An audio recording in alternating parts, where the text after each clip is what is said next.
Krishna Chaitanya Prabhu Nityananda Shri Advaita Gadadhar Srivasati. Hare Krishna. Welcome to our little moment of Bhagavad-gita in the stream of eternity.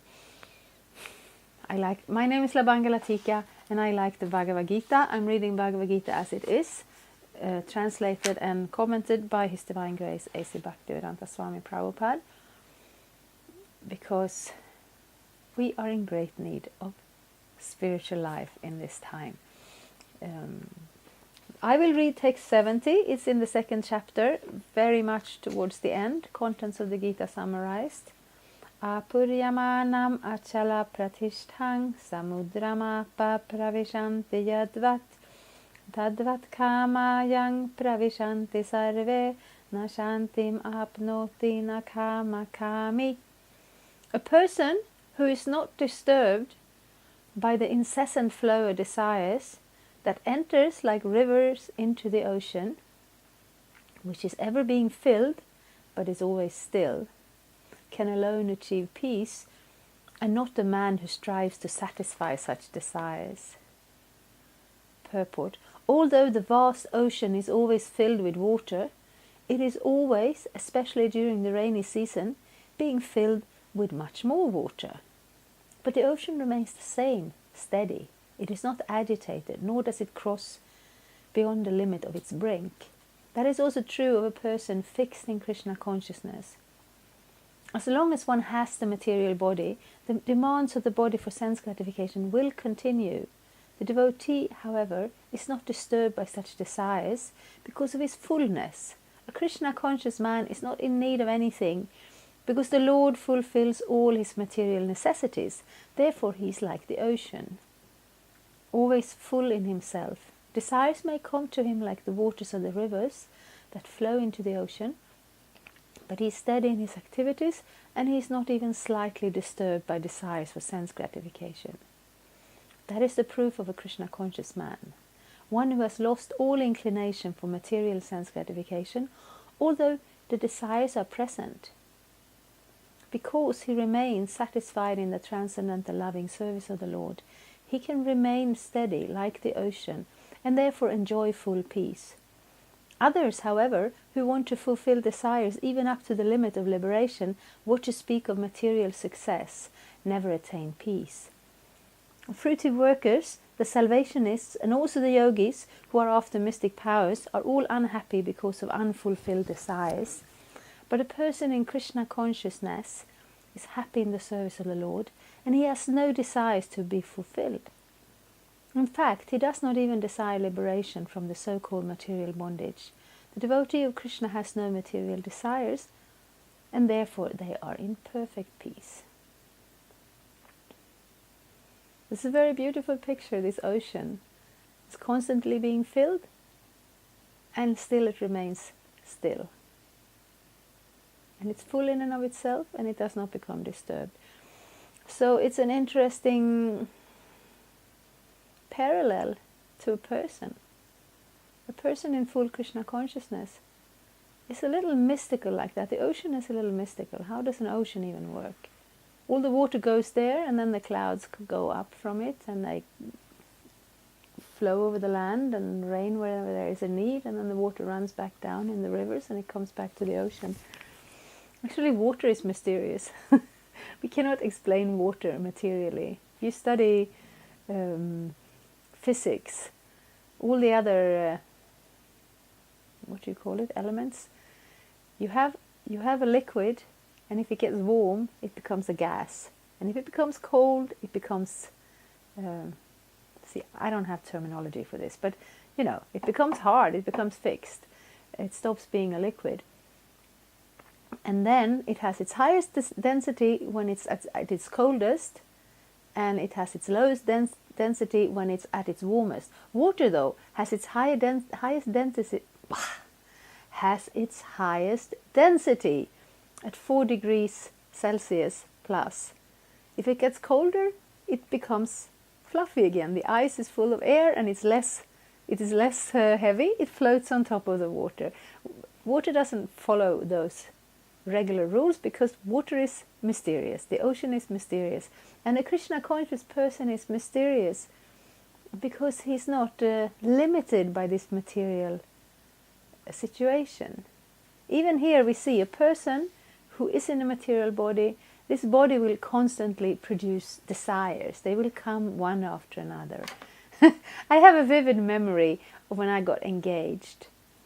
I was I wasn't very young, but I was younger than now for sure. I was living as a brahmacharini, as a nun in the temple, and somehow or another I got the desire that I wanted to have a family and to get married.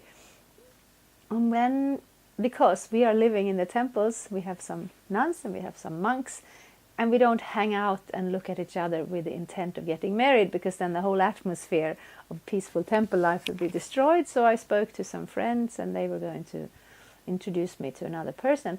But first we wanted to check out the compatibility, and we were not, we didn't know about each other's, who we were.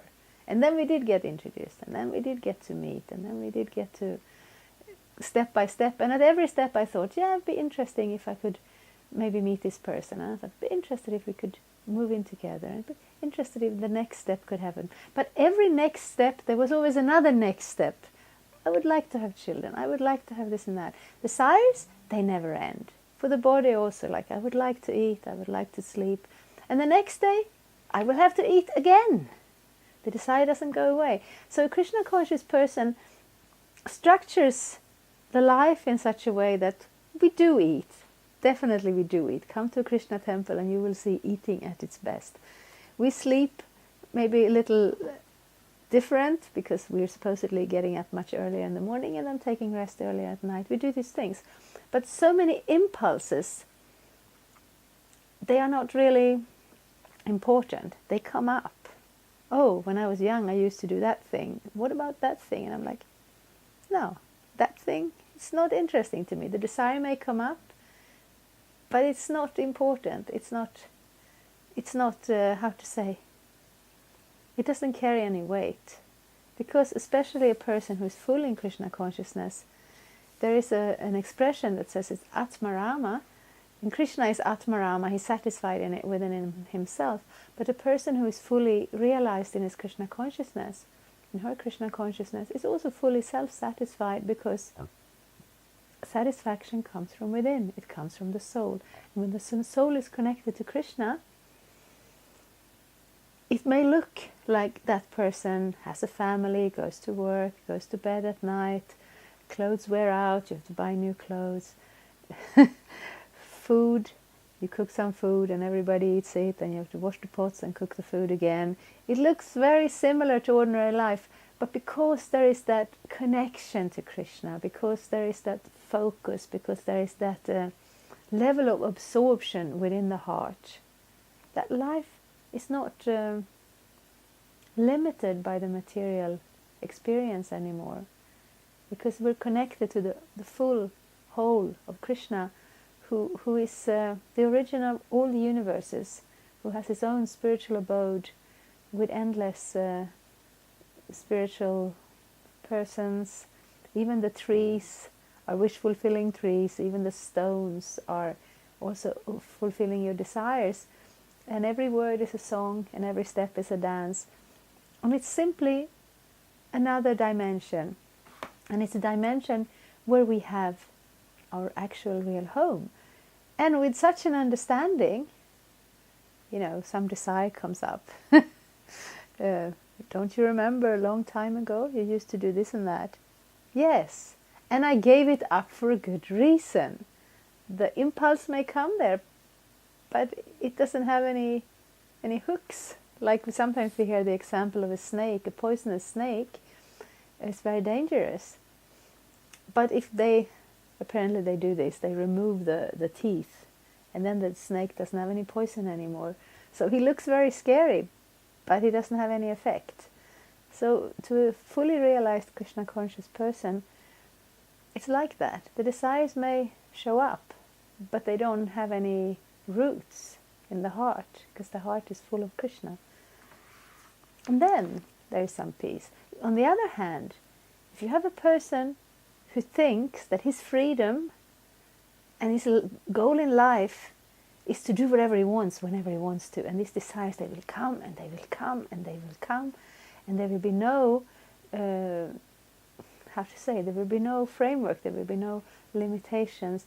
He will constantly be chasing after one dream or another, and this does not create peacefulness. Just like we have a society that is based on increase, the economies are based on the fact that you want to constantly increase, because otherwise you lose. And that is not sustainable. We only have one planet. If we use up the one planet, we cannot increase it by a spare planet that we can pick the spare parts from. No, we have this planet and we have to live within those limitations. And that's Krishna consciousness. The spiritual level is the satisfaction from within. The level on society, we have instructions and knowledge about the Varnashram system, where everybody, sometimes we hear about that. We are studying Varnashram now. We want to, be able to offer that alternative for organizing society. And then sometimes we look at it in a little bit of a superficial way, that Varnashram is given by Krishna and therefore we just have to fit inside it. Varnashram is actually the other way around. Varnashram is a society that has room for everybody. So it's not that you have to change in order to fit into Varnashram. No, with properly understood and organized Varnashram, everybody can be their full potential of themselves, and they will be able to give something to society. The society will be able to offer them a place where they can be part of it. Even if we're different, we don't have to choose between a capitalist or socialist or what's the other one that we used to have? Yeah, I can't remember the word. They used to organize society differently back in the day. Varnashram have different areas where different people can fit in, and therefore they can be peaceful.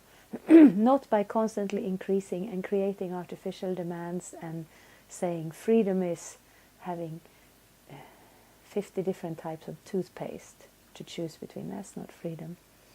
Freedom is to be allowed to do your shopping at midnight. That's not freedom. That's just increasing your desires unlimitedly. In devotional service, we don't want to increase our desires. We don't necessarily want to decrease them either. We want to channel them toward Krishna, because that is the place where the desires can come to rest. And then the desire is no longer material, and therefore there is perfect peace. Thank you very much. Hare Krishna. Thank you for watching. We aim for updates every Tuesday and Friday. Please come back. If you have any questions or comments, please leave them down there. We also have some links and information for you. And there is, of course, the subscribe button. Thank you. Hare Krishna. I'm a Hare Krishna, and I approve this message. Subscribe. Vande